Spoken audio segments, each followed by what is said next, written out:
मेरी रानी बेटी राज करेगी। यह कहानी मेरी नहीं बल्कि मेरी बेस्ट फ्रेंड आयशा की है, जो कि एक मिडिल क्लास फैमिली से है। बहुत चुलबुली लड़की थी। हम दोनों स्कूल में एक साथ पढ़ा करते थे। आयशा इतनी खूबसूरत थी कि मानो किसी फिल्म की हीरोइन। आयशा अपने घर अकेली बेटी थी और इसलिए उसे बचपन से ही खूब प्यार मिला। एक बार मैं आयशा के घर पर थी।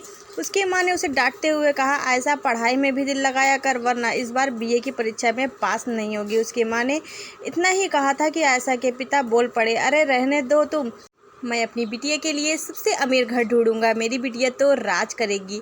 राज। आयशा के पिता की बातों से लगता था कि वो उसकी शादी किसी बड़े घर में करेंगे। मेरी बीए की पढ़ाई ख़त्म हो गई और मैं एमए करने दूसरे शहर चली गई। मेरी आयशा से बात नहीं होती, लेकिन मैंने कई बार उसके बारे में सोचा। आयशा को मिले अब 6 साल हो गए। मेरी भी शादी हो चुकी है, यकीनन आयशा की भी हो चुकी होगी।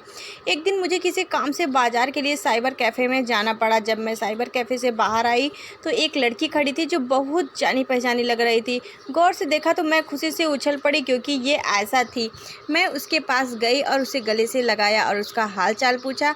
अभी मैं और कुछ पूछती, आयशा ने कहा, कीर्ति, मैं अपनी बेटी को स्कूल से लेने आई हूँ। उसका छुट्टी का टाइम हो गया है ना, फिर कभी मिलूंगी तुमसे। मैंने मन ही मन सोचा, हम दोनों बेस्ट फ्रेंड हैं, लेकिन ये आयशा इतनी अजीब तरीके से क्यों पेश आ रही है। पहले तो बहुत मस्ती चुलबुली हुआ करती थी। मैं अगले दिन फिर उसी साइबर कैफ़े पर गई काम करने, तो वहाँ पर खड़ी मिली। इस बार मैंने उसका हाथ पकड़ा और पास के कॉफ़ी शॉप में ले गई। और तुम बहुत उदास लग रही हो, घर पर तो सब ठीक है ना?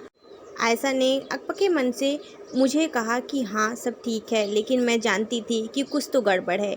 मैंने फिर उसे समझाया, कहा, आयशा मैं तुम्हारी बेस्ट फ्रेंड हूँ, अगर तुम अपनी प्रॉब्लम मुझे नहीं बताओगी तो किसे बताओगी। मेरे जोर देने पर आयशा ने बताया, बीए फाइनल ईयर में मेरी शादी तय हो गई थी और मैंने खुशी से अपनी बीए की भी पूरी पढ़ाई नहीं की। लड़के वालों ने झूठ बोला कि उनका खानदान बहुत अच्छा है, लड़का किसी बड़ी कंपनी में इंजीनियर है, लेकिन शादी के बाद पता चला लड़का कोई छोटी मोटी नौकरी करता है और सास ससुर तो बहुत ही ताने मारते थे। उन्होंने मोटे दहेज के लिए झूठ बोलकर शादी कर ली। इतना सुनकर मेरे होश उड़ गए और आयशा की आंखों से आंसू गिरने लगे। उसने बताया, इतना ही नहीं, जब भी उसका पति घर आता तो शराब पीकर आता और रोज़ मुझे मारता। उन्होंने मुझे घर से भी निकाल दिया, ये कहकर कि ये बेटी पता नहीं किसकी है। आयशा ने मुझे बताया कि अब वो अपने माँ के पास रहती है और अब उसके पापा की डेथ हो चुकी है। उसके पापा जो बिजनेस करते थे वो भी अब बंद हो चुका है। आयशा की ये कहानी सुनकर तो मेरे पसीने ही छूट गए।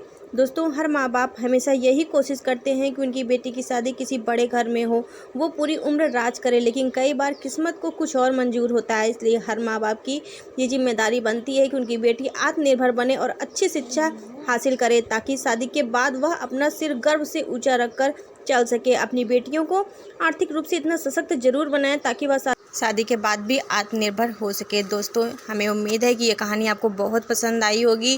दोस्तों, हर पिता चाहता है कि उसकी रानी बिटिया राज करे, लेकिन किस्मत को तो कभी कभी कुछ और ही मंजूर होता है। तो यह थी एक छोटी सी कहानी। आपको कैसी लगी कमेंट करके हमें ज़रूर बताएं। चैनल पर न्यू है तो सब्सक्राइब जरूर कर लें और हमें सपोर्ट करें।